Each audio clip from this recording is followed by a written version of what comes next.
이탈리아의 로마 시내에 위치한 바티칸 시티. 그곳에 있는 원형극장 콜로세움은 로마 관광을 하는 사람들에게 필수 코스로 여겨지고 있는 곳입니다. 흔히 콜로세움 하면 그 옛날 로마의 검투사들이 목숨을 건 싸움을 하던 곳으로만 알고 있는 경우가 많은데요.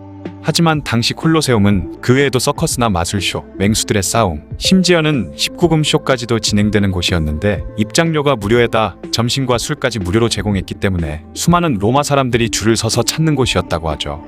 오늘은 이 콜로세움에 대해 자세히 알아보는 시간을 가져보겠습니다. 콜로세움은 서기 72년 로마 제국의 9번째 황제인 베스파시아누스가 짓기 시작해서 8년 뒤에 아들인 티투스 황제 시절이 돼서야 완공됐죠. 콜로세움이라는 이름은 나중에 지어진 것으로 원래 이 건물의 정식 이름은 베스파시아누스 황제의 일종명을 따서 지은 플라비우스 원형극장이라고 합니다. 그런데 이 플라비우스 원형극장 근처에는 네로 황제의 거대한 동상인 콜로서스가 세워져 있었는데 네로 황제가 실각한 후 콜로서스 동상은 철거됐지만 플라비우스 원형극장에는 그 동상의 이름을 딴 콜로세움이라는 이름이 붙었다고 하죠. 예로부터 가장 재밌는 구경이 불구경과 물구경 그리고 싸움 구경이라고 하는데요. 콜로세움은 바로 그 세 가지 구경거리를 모두 보여주던 장소였습니다.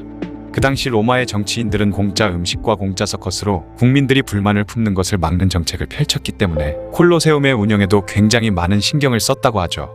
그래서 최대 8만 명까지 수용할 수 있는 엄청난 규모로 콜로세움의 내부를 꾸몄는데 매우 효율적으로 지어진 콜로세움은 각 층과 섹션별로 마치 현대의 경기장처럼 입장하는 게이트와 퇴장하는 게이트가 따로 마련되어 있어 아무리 많은 인원이 몰려들어도 크게 붐비지 않고 입장과 퇴장을 할 수 있었다고 합니다.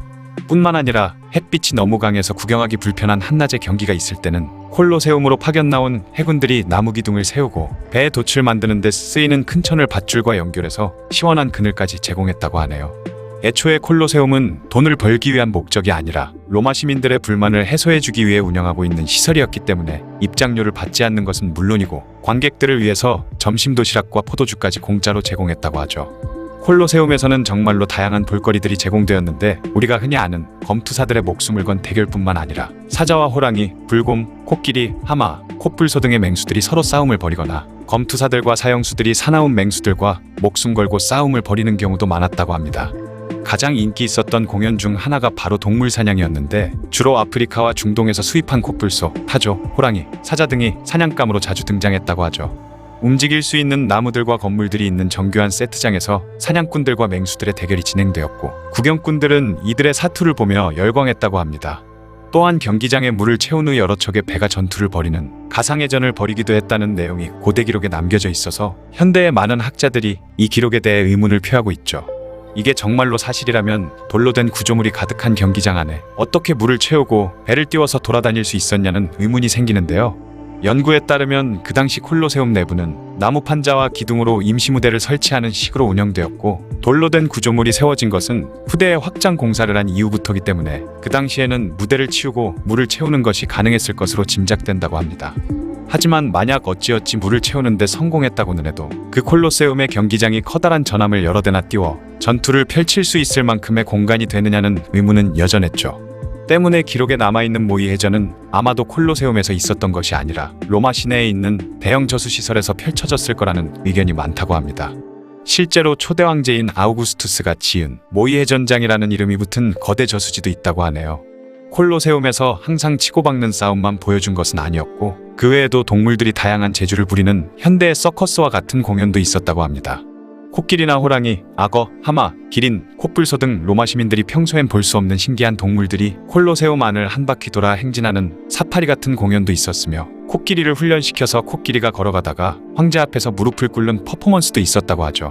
심지어 현대인들이 들으면 경악을 금치 못할 쇼가 있었으니 바로 미소년과 미소녀들이 관중들 앞에서 동물들과 수간하는 이른바 수간쇼였습니다. 지금으로 치면 차마 눈 뜨고 보기 힘든 엽기적인 쇼이지만 그리스 문화의 영향을 많이 받은 고대 로마에서는 지금처럼 수간이 사람들에게 극심한 거부감을 주는 행위까지는 아니었다고 하죠. 콜로세움에서는 마치 지금의 연극처럼 신화나 전설 또는 역사적인 사건들을 재현하는 공연도 펼쳐졌다고 합니다. 장작더미 위에서 산채로 타 죽은 헤라클레스나 리라를 연주하다 술 취한 여인들에게 갈갈이 찢겨 죽은 오르페우스, 로마의 전설적인 영웅 무키우스 스카이볼라의 이야기 등을 분장한 노예들이 완벽하게 재현해냈다고 하네요.